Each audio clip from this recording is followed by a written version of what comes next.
नमस्कार, मी तृप्ती देवकाते तृप्ती आर्ट स्टुडिओमध्ये तुमचं सहर्ष स्वागत करते। आज आपण हा जो वॉटर कलर ब्रश आहे ह्या वॉटर कलर ब्रशचा वापर करून चित्र बनवायला शिकणार आहोत। याच्यामध्ये प्रामुख्याने इथं पुढे हेअर्स असतात आणि बॅक साईडला पूर्ण वॉटर भरण्यासाठी जागा असते।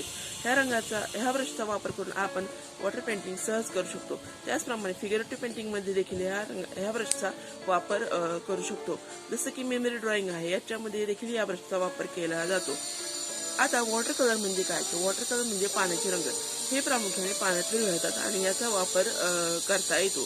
हे रंग पटकन सुकत नाही, परंतु जर ड्राय हेअर आपण जर वापरला तर हे रंग पटकन सुकतात। जर तुम्हाला हा व्हिडिओ आवडला असेल तर ह्याला जरूर आणि लाईक सबस्क्राईब केला आणि त्याचबरोबर शेअरही करा। थँक्यू।